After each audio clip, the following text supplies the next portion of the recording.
இப்போ நீங்க எல்லாருமே லேட்டஸ்டா ஒரு நியூஸ் பார்த்திருப்பீங்க. சம்திங் ஏதோ ஒரு அதானின்ற பேர்ல வந்து ஒரு இஷ்யூ நடந்துட்டு இருக்க மாதிரி நீங்க பார்த்திருப்பீங்க. எனக்கு தெரிஞ்சு சில பேர் அதானி யாருன்னு தெரிஞ்சிருக்கும். ஸோ அவங்களோட ஸ்டாக்ஸ்ல எல்லாம் வந்து நிறைய பேர் இன்வெஸ்ட் பண்ணிருப்பீங்க. சில பேருக்கு இவங்க யாருனே தெரிஞ்சிருக்காது.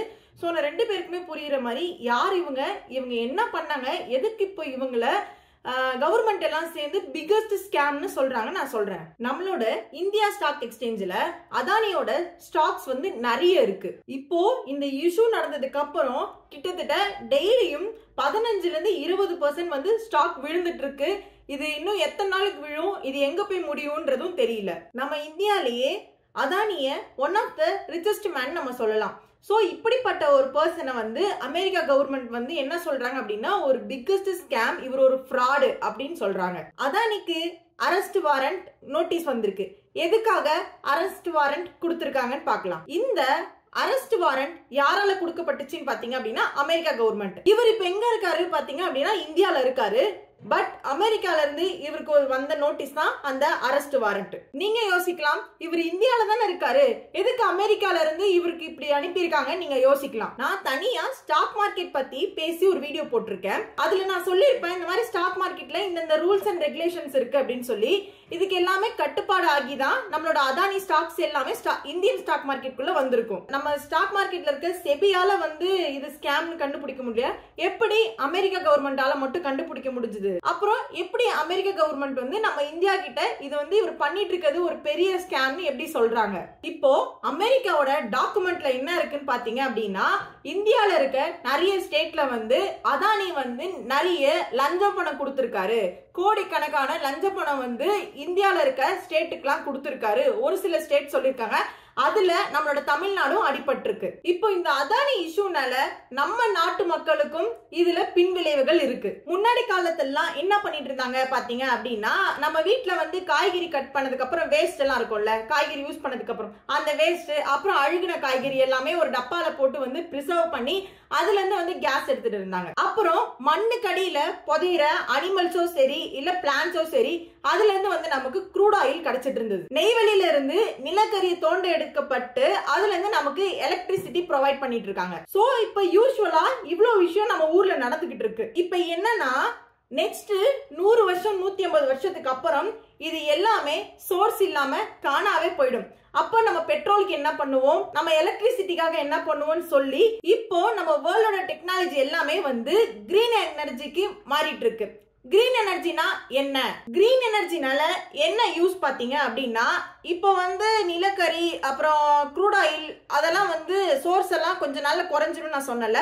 இது பாத்தீங்க அப்படின்னா என்னைக்குமே குறையவே குறையாது, நமக்கு எப்போதும் எனி டைம் கிடைச்சிட்டே இருக்கும் இந்த கிரீன் எனர்ஜி மூலமா. கிரீன் எனர்ஜினா சோலார் பேனல் வச்சு சூரியன் மூலமா கரண்ட் எடுக்கிறது, அப்புறம் விண்ட் மில் மூலமா கரண்ட் எடுக்கிறது, அப்புறம் ஹைட்ரோ பவர் ஒன்னு இருக்கு, டேம் பக்கத்துல செட் பண்ணிடுவாங்க. சோ அதுல இருந்து ஒரு சில கரண்ட் எடுப்பாங்க. சோ இந்த மாதிரி எல்லாம் சேர்ந்ததுதான் green energy. Next 100 to 150 years வந்து நம்ம கஷ்டப்படாம இருக்கிறதுக்காக வேர்ல்டு ஃபுல்லா இந்த மாதிரி விஷயத்தை வந்து கொண்டு வந்துட்டு இருக்காங்க. இப்போ இதுல அதானி என்ன பண்ணிட்டு இருக்காரு பாத்தீங்க அப்படின்னா, அதானி கிரீன், அதானி பவர் ஒரு கம்பெனி இருக்கு. இந்த மாதிரி 2-3 கம்பெனி இருக்கு. இன்னும் இதுல என்ன பண்ணிட்டு பாரு பாத்தீங்க அப்படின்னா, நிறைய சோலார் பேனல் வச்சு கரண்ட் வந்து ப்ரொடியூஸ் பண்ணிட்டு இருக்காரு. நம்ம இந்தியாலே ரொம்ப லார்ஜஸ்ட் கவுண்ட்னு கூட நம்ம சொல்லலாம். அதானி நம்ம இந்தியா ஸ்டாக் மார்க்கெட்ல இருக்காரு, நம்ம எல்லாருக்குமே தெரியும். இதுல நடுவுல யார் வந்திருக்காங்க பாத்தீங்க அப்படின்னா அசூர் பவர்னு.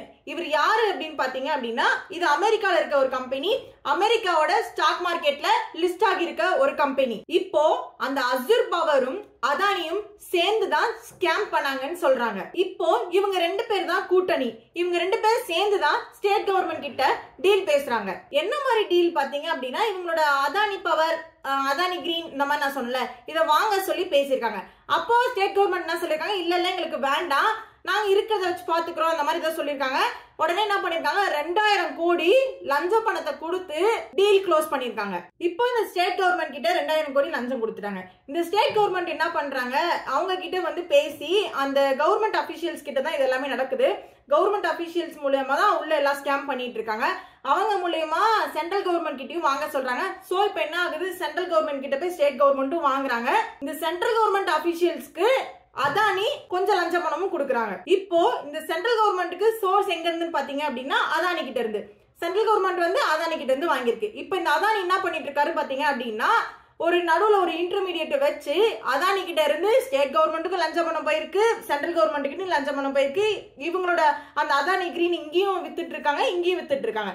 இதனால நம்ம இந்தியா மக்களுக்கு என்ன ஆகுது பாத்தீங்க அப்படின்னா, எல்லாருக்கும் எலக்ட்ரிசிட்டி பில் வந்து முன்னாடியை விட இப்ப இன்க்ரீஸ் ஆகிருக்கு. இதுக்கு மெயின் காரணம், இதுக்கு ஒரே ஒரு காரணம் நம்ம அதானி மட்டும் தான் சொல்றாங்க. இப்போ இந்த 2000 கோடி லஞ்ச பணம் எங்க இருந்து வந்துச்சுன்னு நம்ம பார்ப்போம். அஸ்யூர் பவரும் அதானியும் சேர்ந்து அமெரிக்கால இருக்க எல்லா மக்கள்கிட்டையும் பாண்டை வந்து வித்து ஃபியூச்சர்ல வந்து இந்த மாதிரி லஞ்சம் பணம் கட்டி இவங்க வந்து ஒரு கம்பெனி வந்து டெவலப் பண்ணிட்டு இருக்காங்கல்ல, இந்த கம்பெனி காமிச்சு உங்களுக்கு ஃபியூச்சர்ல வந்து இவ்வளோ பர்சன்டேஜ் கிடைக்கும், நீங்க இவ்வளோ லாபம் பார்ப்பீங்க அப்படி இப்படின்னு சொல்லி ஏமாத்தி வித்துருக்காங்கன்னு சொல்லப்படுது. இவங்க லஞ்சம் பணம் கட்டி வச்சிருந்த எல்லா கம்பெனியும் காமிச்சு இவ்வளோ நாங்க பிசினஸ் பண்ணிட்டு இருக்கோம்னு சொல்லிட்டு அமெரிக்கால இருந்த மக்கள் எல்லாரையும் ஏமாத்திருக்காங்கன்னு சொல்லி அமெரிக்கா கவர்மெண்ட் நம்ம இந்தியா கவர்மெண்ட் கிட்ட சொல்றாங்க. நம்ம அமெரிக்கா கவர்மெண்ட் அதானிக்கு வந்து அரெஸ்ட் வாரண்ட் போட்டிருக்காங்க. அமெரிக்கா கவர்மெண்ட் என்ன சொல்றாங்க அப்படின்னா, எங்க நாட்டோட மக்களோட பணம் தான் இந்தியால வந்து ஊழல் பணமா கொடுக்கப்பட்டிருக்கு, அப்ப நாங்க எப்படி பேசாம இருப்போம் அப்படின்னு சொல்லி அமெரிக்கா கவர்மெண்ட் வந்து கேட்டிருக்காங்க. இப்போ அமெரிக்கா கவர்மெண்ட் அதானி மேல ரொம்ப ஏமாத்திட்டாங்க, இவர் ஒரு ஃப்ராடு, இவர் ஒரு ஸ்கேம் அப்படின்னு சொல்லிட்டு குற்றச்சாட்டுப்பட்டுட்டாங்க நம்ம அமெரிக்கா கவர்மெண்ட். எப்படி இந்தியால இருக்க அதானி அமெரிக்கால இருக்க கவர்மெண்ட் கிட்ட மாட்டினாருன்றத நான் இப்ப உங்களுக்கு சொல்றேன். அஸ்யூர் பவர்னு ஒருத்தவங்க சொன்ன கரெக்டா, இவங்க தான் இதை மாட்டி விடுறதுக்கு ஒரு உடனடியா இருந்திருக்காங்க. இது வந்து அவங்க டைரக்டாலாம் மாட்டி விடல, ஏதோ ஒரு சின்ன தப்பு பண்ண போய் மாட்டிக்கிட்டாங்க அப்படின்னு சொல்லப்படுது. என்ன மாதிரி பண்ணாங்க அப்படின்னு பாத்தீங்க அப்படின்னா, இப்ப இவர் 2000 கோடி வந்து இந்தியாவுக்கு கொடுத்திருக்காருன்னு சொல்றாங்கல்ல, இப்ப இந்த 2000 கோடி கொடுத்திருக்கப்போ அதானி வந்து அஸ்யூர் பவர் இவங்க 2 பேரும் 50-50 தான் போடணும். பட் இந்த காசை ஃபுல்லாவே வந்து அதானி மட்டும் தான் கொடுத்திருக்காரு.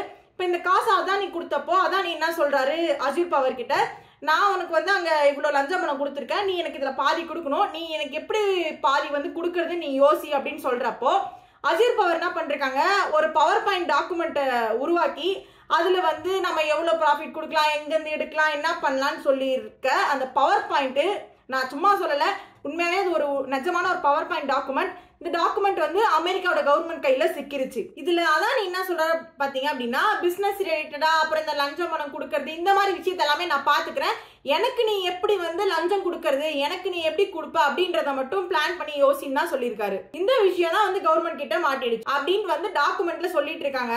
இதுல நம்மளோட தமிழ்நாடும் வந்து இன்வால்வ் ஆயிருக்கு அப்படின்னு சொல்லி அதுல மென்ஷன் பண்ணிருந்தாங்கன்னு சொல்லியிருந்தால.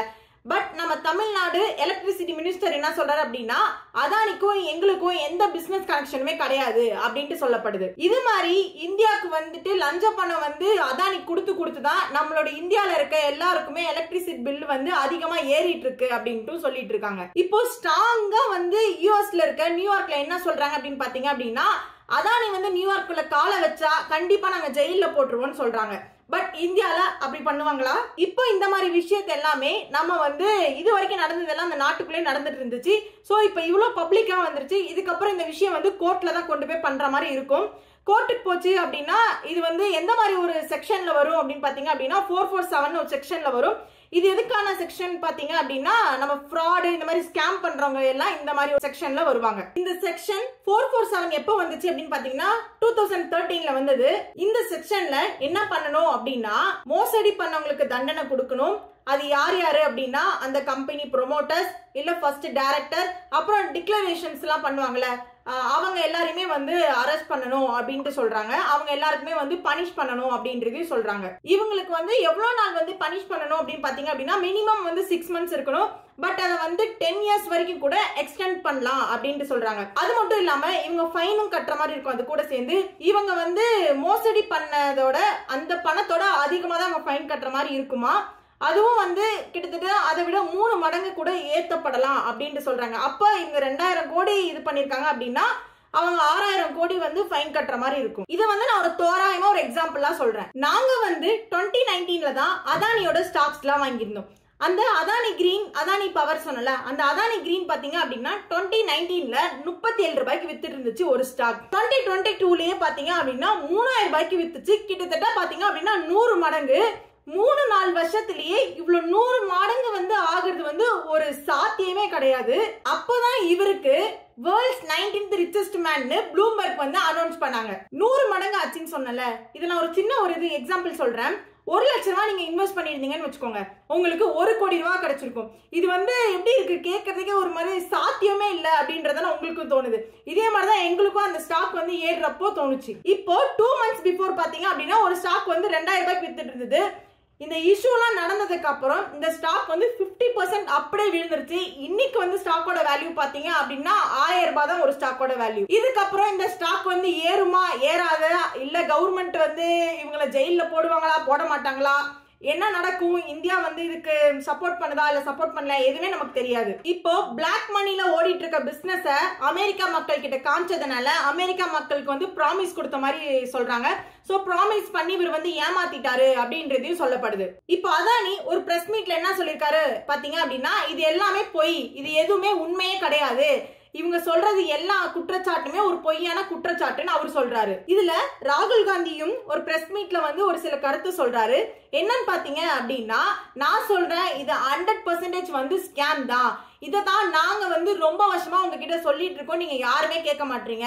நம்ம நாட்டுல எலக்ட்ரிசிட்டி பில் வந்து அதிகமாகிறதுக்கு மெயின் காரணம் ஒரே ஒரு ஆள், நம்ம அதானி மட்டும்தான் அப்படின்னு அடிச்சு சொல்றாரு நம்ம ராகுல் காந்தி. அமெரிக்காலேயே அரெஸ்ட் பண்ணுவோம்னு சொல்றாங்க, பட் இந்தியால எந்த ஸ்டெப்புமே எடுக்கல.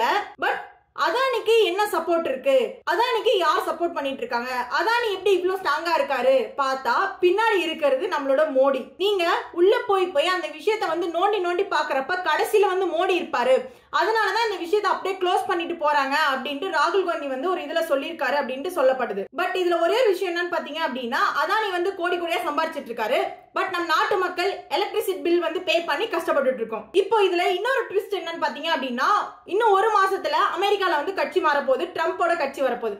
ட்ரம்ப் வந்து ஒரு பிசினஸ் மேன், அப்போ அதானியும் ஒரு பிசினஸ் மேன். சோ வந்து ட்ரம்போட ஆக்ஷன்ஸ் வந்து அதானிக்கு வந்து அகைன்ஸ்டாவே இருக்காது அப்படின்னு சொல்றாங்க. சோ அப்படியே இந்த விஷயத்த வந்து மூடிட்டு போயிடுவாங்க அப்படின்ற மாதிரியும் சொல்லிட்டு இருக்காங்க.